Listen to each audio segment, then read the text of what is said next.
నమస్తే. ఇన్నాళ్ళు నన్ను సపోర్ట్ చేస్తూ, ఎంకరేజ్ చేస్తూ మీ ప్రేమని నాకు అందిస్తున్న ప్రతి ఒక్కరికి కృతజ్ఞతలు. అలాగే ఈ వీడియో కూడా ఖచ్చితంగా మీకు ఉపయోగపడుతుంది. లైక్, షేర్ అండ్ సబ్స్క్రైబ్ చేసి మీ సపోర్ట్‌ని నాకు అందించండి. అలాగే ఈ వీడియో పట్ల మీకున్న అభిప్రాయాన్ని కామెంట్ సెక్షన్‌లో కామెంట్ చేసి తెలియజేయండి. ఇప్పుడు వీడియోని చూద్దాం. నమస్తే. Welcome to our channel. నేను పద్మిని. ప్రస్తుతం మనతో పాటు ప్రముఖ astrologer, tarot card reader and crystal healer Anupama గారు మనతో పాటు ఉన్నారు. మాట్లాడదాం. నమస్తే అనుపమ గారు. నమస్తే అండి. బాగున్నారా? థ్యాంక్ యూ అండి. ఫైన్. అనుపమ గారు, నక్షత్రాల గురించి మాట్లాడుకుందాము అని చెప్పి మనం ఆల్రెడీ ఆఫ్లైన్ డిస్కస్ చేసుకోవడం జరిగింది. అయితే నాకు ఫ్రీక్వెంట్ గా మీ నుంచి వినపడేటటువంటి మాట, నక్షత్ర క్లాసెస్ అనేవి నేను కండక్ట్ చేస్తూ ఉంటానండి. షూట్స్ కి ఎప్పుడు ప్లాన్ చేద్దాము అన్నప్పుడు నేను ఎక్కువగా వింటూ ఉంటాను. ఏంటండి నక్షత్ర క్లాసెస్ ఎలా తీసుకుంటూ ఉంటారు? జనరలీ నేను క్లాసెస్ నేర్పుతానండి. నక్షత్ర క్లాసెస్ అవుతున్నాయి ఇప్పుడు. ఎవ్రీ సాటర్డే నేను టీచ్ చేస్తాను అనమాట. ఎన్ని సెషన్స్ ఉంటాయి? ప్రజెంట్ ప్లాన్ చేసిన సెషన్స్ అయితే 24, కానీ నేను డెలివర్ చేసే కంటెంట్ ఇంకెక్కువ ఉంటుంది కాబట్టి 30 సెషన్స్ అయ్యే ఛాన్సెస్ ఉంటాయి. వీక్లీ వన్స్ ఉంటుంది. 2 hours క్లాసెస్ ఉంటాయి. ఏ టైంలో? మధ్యాహ్నం 3:30 నుంచి 5:30 వరకు ఉంటుంది. అండ్ ఇంగ్లీష్ అండ్ తెలుగులో నేను కండక్ట్ చేస్తూ ఉంటాను జనరల్ గా. So far it is going well. Beautiful. మరి నక్షత్ర క్లాసెస్ లో మరి మీరు కూడా పార్టిసిపేట్ చేసి తెలుసుకోవాలి, సబ్జెక్ట్ నేర్చుకోవాలి అని అనుకుంటే అనుపమ గారికి కాల్ చేసి డెఫినెట్ గా డీటెయిల్స్ ని అడిగి తెలుసుకోవచ్చు. రైట్. సో నక్షత్ర అని ఎలాగో మనం స్టార్ట్ చేసాం కాబట్టి కొన్ని నక్షత్రాల గురించి మాట్లాడుకుందాం అని అనుకున్నాం. స్టార్ట్ చేద్దామా సిరీస్? డెఫినెట్లీ అండి. అనుపమ గారు, నక్షత్రాల గురించి, ఏ నక్షత్ర జాతకులు ఎట్లాంటి తత్వంతో ఉంటారు అనేది మీరు చెప్తే వినాలని ఉంది.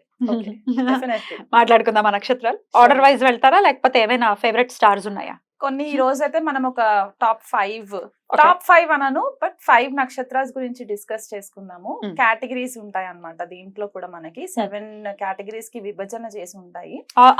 సో దాంట్లో నుంచి ఈచ్ కేటగిరీకి ఒక నక్షత్రం లాగా తీసుకుంటాను. 5 నక్షత్రాస్ డిస్కస్ చేసుకుందాం. రైట్. మరి మొదటగా ఫస్ట్ ఏ నక్షత్రం గురించి మాట్లాడబోతున్నారు? కృతిక గురించి మాట్లాడదామండి. ఏ కేటగిరీకి చెందుతుంది కృతిక? కృతిక వచ్చేసి మనకి మిశ్ర నక్షత్రం కిందికి చెందుతుంది.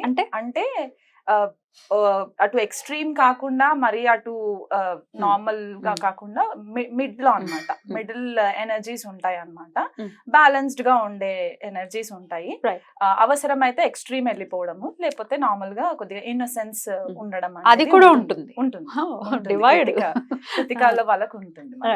అంటే మిక్స్డ్ ఎనర్జీస్ అన్నమాట. మనకి మిశ్ర అంటే మిక్స్ కైండ్ ఆఫ్ ఎనర్జీస్ ఉంటాయి కృతిక వాళ్ళకి. సో కృతిక నక్షత్రకి రూలర్ వచ్చేసి మనకి గ్రహం చెప్పుకునేది రవి గ్రహంగా చెప్పుకుంటాం. సో రవి నక్షత్రం కిందకే వస్తుంది. మనకి నక్షత్రాలలో 27 ఉన్నప్పుడు ఒక్కొక్క గ్రహానికి 3 నక్షత్రాల కింద చొప్పున విభజన చేసి ఉంటుంది కాబట్టి 9 గ్రహాలు 27 నక్షత్రాలు కాబట్టి రవి నక్షత్రంకి వచ్చేసరికి మొదటిది కృతిక నక్షత్రం అవుతుంది అనమాట. ఇది మనకి మేషరాశిలో స్టార్ట్ అయ్యి వృషభంలో ఎండ్ అవుతుంది. అంటే 1వ పాదం మేషరాశిలో ఉండి మిగతా 3 పాదాలు వృషభంలో ఉంటుంది అనమాట. నక్షత్ర దేవత వచ్చేసేసి మనకి అగ్నిదేవుడి కింద చెప్తారు. సో చాలా మందికి ఉన్న ఒక అపోహ ఏంటంటే రవి నక్షత్రం కదా, రవి లాంటి బిహేవియరే ఉంటుంది అని అనుకుంటూ ఉంటారు. కానీ రవి క్వాలిటీస్ కంటే కూడా మనకి అగ్నిదేవుడి క్వాలిటీస్ ఎక్కువ కనబడుతూ ఉంటాయి కృతిక నక్షత్రం. ఫైరీ నేచర్ ఉంటుంది. కొద్దిగా షార్ప్ ఉంటారు వీళ్ళు. ఇండిపెండెంట్ థాట్ ప్రాసెస్ ఉంటుంది వీళ్ళకి. ఎందువల్ల అంటే సింబల్ వచ్చేసి మనకి కృతిక నక్షత్రానికి కత్తెర, బ్లేడ్, రేజర్స్ ఇట్లాంటివి అనమాట. షార్ప్ ఎక్విప్మెంట్స్ మనకి ఇప్పుడు ఆర్మీ డిఫెన్స్ లో కూడా మనం యూజ్ చేసే వెపన్స్ అన్ని కూడా మనకి కృతిక కిందకే వస్తాయి. ఓకే.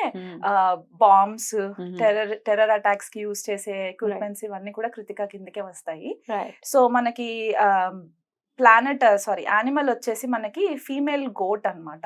అంటే ఫీమేల్ గోట్ జనరలీ అది ఒక కేటగిరీ. యానిమల్ యోనీస్ ఉంటాయి మనకి. ఇవి మనకి మ్యారేజ్ టైంలో ముహూర్తాలు పెట్టేటప్పుడు యోని కూటమి చూడడానికి నక్షత్రాలకి మనకి చాలా హెల్ప్ అవుతుంది అనమాట. సో ప్రతి ఒక్క నక్షత్రానికి ఒక్కొక్క యానిమల్ కనెక్ట్ అయి ఉంటుంది. అండ్ బర్డ్ వచ్చేసి పికాక్. ఓకే, నెమిలి. సో సుబ్రహ్మణ్యేశ్వర స్వామి వాహనం కూడా చెప్పుకోవచ్చు. సుబ్రహ్మణ్యేశ్వర స్వామి నక్షత్రం కూడా కృతికా నక్షత్రం అవుతుంది. శక్తి వచ్చేసి దహన శక్తి ఉంటుందండి కృతికా నక్షత్రానికి. అంటే ఏంటంటే అంటే ఏదైనా సరే ఆ ఫైర్ లో బర్న్ చేసి దాన్ని ప్యూరిఫికేషన్ చేయడం అన్నమాట. సో ఇక్కడ ఫైర్ అనేసరికి మనకి 2 రకాల ఫైర్స్ కనబడుతూ ఉంటాయి. ఒకటి పాజిటివ్ ఉండే ఫైర్ ఎనర్జీ, ఒకటి నెగిటివ్ గా ఉండే fire energy. Positive fire energy ఏంటి అంటే మనం ఇంట్లో హోమాలు, యజ్ఞాలు ఇవన్నీ చేసుకుంటాము. ఆ ఫైర్ నుంచి వచ్చిన ఎనర్జీ అంతా కూడా మన రూమ్స్ ని క్లెన్స్ చేస్తుంది, మనలోని పాపాలని కూడా కరిగించేస్తుంది. అదే నెగిటివ్ సైడ్ ఆఫ్ ఎనర్జీ ఏంటి అంటే బీభత్సాలు సృష్టించడం అన్నమాట. ఇట్లాంటి టెర్రర్ అటాక్స్ ఇలాంటివి చేయడానికి అగ్ని ఏదైనా చేయగలదు కదా. అంతే, అగ్ని ఏదైనా చేయగలదు. అండ్ నైఫ్ కి వచ్చేసరికి మనం కిచెన్ లో వాడుకునే నైఫ్ వెజిటేబుల్స్ కట్ చేస్తుంది, అవసరమైతే పీక కూడా కట్ చేస్తుంది. సో కృతికా నక్షత్రం వాళ్ళ నేచర్ అట్లా ఉంటుంది అనమాట. అంటే extreme side of Krittika can be destructive. Okay. And ఇంకొకటి ఏంటంటే చాలా స్ట్రైట్ ఫార్వర్డ్ ఉంటారు, వెరీ క్రిటికల్ నేచర్ అన్నమాట. ఎదుటి వారిని తొందరగా క్రిటిసైజ్ చేసే నేచర్ కూడా కృతికా వాళ్ళకు ఉంటుంది. మనకి క్రిటికల్ అనే ఇంగ్లీష్ వర్డ్ ఏదైతే ఉందో అది కృతికా నక్షత్రం నుంచే తీసుకున్నారు అనమాట, సంస్కృతంలో నుంచి తీసుకున్నది. సో చాలా క్రిటిక్స్ ఉంటారు వీళ్ళు. ఇంకొక వీళ్ళకి ఒక చిన్న బ్యాడ్ హ్యాబిట్ ఏముంటుందంటే ఎవరన్నా మాట్లాడుతుంటే సడన్ గా ఇంటరప్షన్ చేసే అలవాటు ఉంటుంటది అనమాట వీళ్ళకి. కాన్వర్సేషన్ ని కట్ చేసే అలవాటు.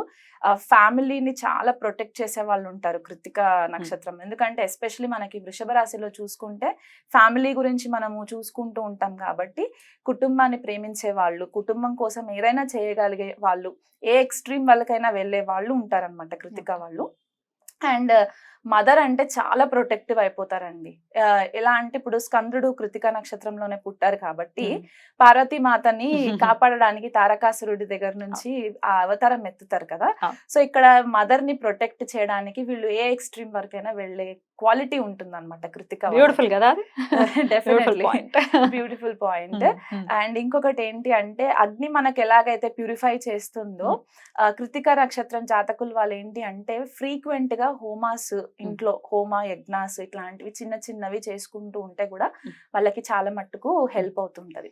ఇప్పుడు ఎవరైనా కృతికా వాళ్ళు మన చుట్టూతో ఉంటే గనక మనం కొన్ని చిన్న అబ్జర్వేషన్స్ చేయొచ్చు.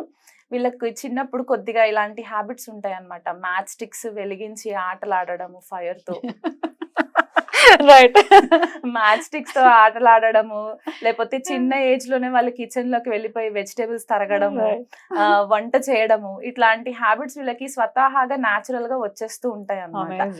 భోజన ప్రియులు ఉంటారు వీళ్ళు, చాలా హాట్ ఫుడ్ ఎక్కువ తినడం ఇష్టపడుతూ ఉంటారు, బాగా నెయ్యి బటర్ వేసుకొని తినాలి అని ఇష్టపడుతూ ఉంటారు. ఇలాంటి క్వాలిటీస్ ఉంటాయి వీళ్ళకి. మ్యారిటల్ రిలేషన్షిప్స్ దగ్గరకు వచ్చేసరికి కొద్దిపాటిగా ఆపోజిషన్స్ ఉండే ఛాన్సెస్ ఉంటాయి కృతికా నక్షత్రం వాళ్ళకి. కొన్నిసార్లు స్పౌస్ కి సంబంధించి కొద్దిపాటిగా డిసగ్రిమెంట్స్ అవి ఇవి కనబడే ఛాన్సెస్ ఉంటాయి. ఇంకొకటి నేను అబ్జర్వ్ చేసిన, నా రీడింగ్స్ లో నేను అబ్జర్వ్ చేసింది ఏంటి అంటే ఒకవేళ కృతికా నక్షత్ర బేబీస్ కనుక పుట్టిన తర్వాత కొద్దిగా డిస్టర్బెన్సెస్ వస్తాయి పేరెంట్స్ కి కూడా. అంటే disturbances in the sense professional wise గా ఈదర్ మదర్ కానీ ఫాదర్ కానీ లాంగ్ డిస్టెన్స్ లో ఉండే ఛాన్సెస్ కూడా ఉంటాయి. అంటే ఒకే చోట ఉండకుండా కొద్దిగా లాంగ్ డిస్టెన్స్. అంటే ఇప్పుడు హైదరాబాద్ లో వర్క్ చేసే వాళ్ళకి ప్రమోషన్ వచ్చి బెంగళూరు వెళ్ళడము. సో ఈ కృతికా నక్షత్రం వాళ్ళు ఏంటంటే మదర్ తో ఎక్కువ అసోసియేట్ ఉండి ఫాదర్ కి కొద్దిగా దూరంగా ఉండే ఛాన్సెస్ ఉంటూ ఉంటాయి. ఇది నేను అబ్జర్వ్ చేసిన క్వాలిటీ అన్నమాట. అండ్ మోస్ట్ ఆఫెన్ కేసెస్ ఇంకొకటి ఏంటంటే ఫాస్టర్ మదర్ కేరింగ్ ఉంటదండి కృతికా వాళ్ళకి. ఇప్పుడు కృష్ణుడు ఎలాగైతే దేవకి కనిందో పెంచడం మాత్రం యశోద పెంచినట్టు వీళ్ళ బయోలాజికల్ మదర్ ఒకళ్ళు ఉంటారు, పెంచిన తల్లి ఇంకొకళ్ళు ఉంటారు అనమాట. సో ఫాస్టర్ మదర్ కూడా మనకి ఇక్కడ కనబడుతుంది. ఎవరైనా అవ్వచ్చా, ఇంట్లో అక్కలు అవ్వచ్చు, సిస్టర్స్ అవ్వచ్చు, పిన్నులు అవ్వచ్చు, అమ్మమ్మలు అవ్వచ్చు, నానమ్మలు అవ్వచ్చు, ఇలాంటి పాసిబిలిటీస్ ఉంటాయి. కానీ మోస్ట్లీ మెటర్నల్ సైడే మనకి ఎక్కువ కనబడుతుంది, మదర్ సైడ్ ఎక్కువ కనబడుతుంది. అదొకటి అబ్జర్వ్ చేయొచ్చు. అండ్ ఇంకొకటి ఏంటి అంటే వీళ్ళకి కెరియర్ లో కూడా గ్రోత్ వచ్చే టైంకి కొన్నిసార్లు ఏమవుతుందంటే వాళ్ళ కోవర్కర్స్ తోటి ఇబ్బందులు రావడము, లేకపోతే బాసెస్ వాళ్ళని కెరియర్ లో పైకి ఎదగనివ్వకుండా ఆపడము. సో ఇలా జరిగినప్పుడు ఏంటంటే కాన్స్టెంట్ వర్బల్ ఆర్గ్యుమెంట్స్ లోకి దిగుతూ ఉంటారనమాట. ఎందువల్ల అంటే ఆ పొజిషన్ ని కాపాడుకోవడానికి. సో కృతికా నక్షత్రం వాళ్ళ నేచర్ లో ఇది మనకు ఒకటి ప్రామినెంట్ కనబడుతుంది. అంటే ఇది 2 గ్రహాలు కృతికాలో ఉండినా, లేకపోతే లగ్నం కృతికాలో పడినా, చంద్రుడు కృతికాలో పడినా, రవి కృతికాలో ఉన్న ఇలాంటి నేచర్స్ మనకి కొన్నిసార్లు కనబడుతూ ఉంటాయి. బాసెస్ తోటి తోటి కొద్దిగా వర్బల్ ఆర్గ్యుమెంట్స్ జరిగి పొజిషన్ ని కాపాడుకోవడానికి. Hmm. మోస్ట్ ఆఫెన్ కేసెస్ మనము చూసే ప్రొఫెషన్స్ లో ఏంటంటే వీళ్ళు టాప్ క్యాడర్ పొజిషన్స్ లో ఉంటారండి. ఒకవేళ చిన్న ఆర్గనైజేషన్ కి వర్క్ చేసినా వీళ్ళు ఇన్ఛార్జ్ లాగా ఉండడము, సూపర్వైజర్స్ లాగా ఉండడము, లేకపోతే ఇంకా లార్జ్ ఆర్గనైజేషన్స్ లో ఉంటే ఎగ్జిక్యూటివ్ లెవెల్స్ లో చీఫ్ ఎగ్జిక్యూటివ్ ఆఫీసర్స్ ఇలాంటి లెవెల్ మేనేజ్ చేసే పరిస్థితి ఉంటుంది, అలాగే అథారిటీ ఉంటుంది బేసిక్ గా. ఎందుకంటే స్కందుడు అదే నక్షత్రంలో పుట్టాడు, కృతికా నక్షత్రంలో, and he was the controller of the Devasena కదా. సో అక్కడ మేనేజింగ్ స్కిల్స్ వీళ్ళకి న్యాచురల్ గా వచ్చేస్తాయి. అండ్ అగ్ని యొక్క ఎనర్జీ, ఆ షార్ప్నెస్ వీళ్ళకి ఉంటుంది కాబట్టి రవి యొక్క నేచర్ కూడా మనకి బ్లెండ్ అయ్యి లీడర్షిప్ క్వాలిటీస్ ఒకటి వచ్చే ఛాన్సెస్ ఉంటాయి. బ్యూటిఫుల్. ఇది బేసిక్ కృతికా గురించి. మరి కృతికా నక్షత్ర జాతకులు ఎలా ఉంటారు అనేది వివరంగా తెలియజేశారు. ఏమైనా రెమెడీస్ ఉంటాయండి? ఇప్పుడు టెంపర్మెంట్ ఇష్యూస్ ఉన్నప్పుడు డెఫినెట్ గా దాన్ని సార్ట్అవుట్ చేసుకోవాలి, ఎందుకంటే అన్ని వేళలా ఉపయోగపడదు. ఎంత లీడర్షిప్ క్వాలిటీ ఉన్నా తలదన్నేవాడు ఎవడో ఉంటాడు. సో డెఫినెట్ గా యాంగర్ విషయంలో జాగ్రత్త వహించాలి. ఇంత షార్ప్ గా ఉన్నా కూడా అందరితో వర్కౌట్ అయ్యే పరిస్థితి ఉండదు కాబట్టి ఎట్లాంటి రెమెడీస్ చేసుకోవాలి కృతికా నక్షత్రం వాళ్ళు? కృతికా నక్షత్రం వాళ్ళు కంటిన్యూగా హరే కృష్ణ మంత్రం చాంటింగ్ చేయాలండి. వాళ్ళకి కృష్ణుడు అంటే కూడా కొద్దిపాటి ఇంట్రెస్ట్ ఉంటుంది. ఇంట్రెస్ట్ పిచ్చండి.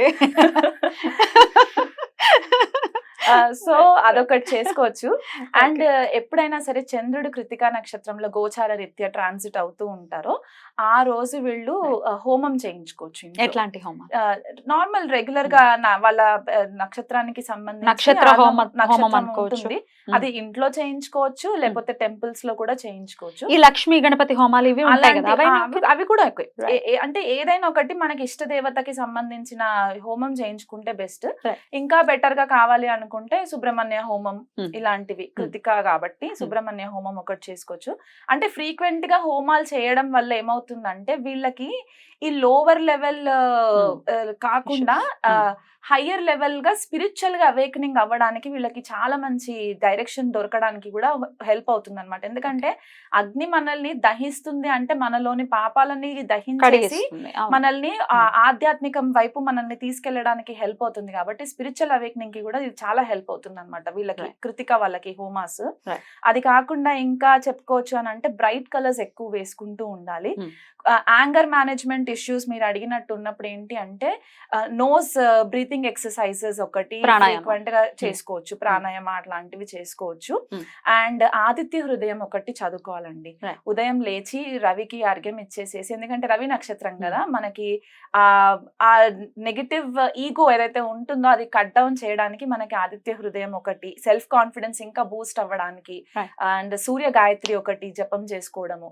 ఇవి చిన్న చిన్న రెమెడీస్ మనం ఎవ్రీడే చేసుకుంటే నక్షత్రానికి ఒక పవర్ వస్తుంది అనమాట. వాళ్ళు చేయడానికి ఆ నక్షత్ర దేవత మనకి గైడెన్స్ ఇవ్వడానికి వస్తుంది. అండ్ ఇంకొకటి ఫ్రీక్వెంట్ గా అగ్నిదేవతకి కూడా మనం ప్రేయర్ చేసుకోవచ్చు నార్మల్ గా. బ్యూటిఫుల్ అండి, అద్భుతంగా చాలా అక్యురేట్ గా చెప్పారు. సో నక్షత్రం వాళ్ళు ఎలా ఉంటారు అనేది డెఫినెట్ గా వాళ్ళ క్యారెక్టర్ అయితే ఇట్లా దించారనే చెప్పొచ్చు. చాలా బ్యూటిఫుల్ గా ఎక్స్ప్లెయిన్, అంటే చిన్న హ్యాబిట్ దగ్గర నుంచి ఫాదర్ తో ఉండేటటువంటి డిస్టర్బెన్స్ వరకు కూడా ఎవ్రీథింగ్ చేయొచ్చు. బ్యూటిఫుల్ అండి. నెక్స్ట్ ఎపిసోడ్ లో నెక్స్ట్ నక్షత్రాల గురించి మాట్లాడుకుందాం. థ్యాంక్ యూ సో మచ్ అండి. నమస్తే. నమస్తే అండి.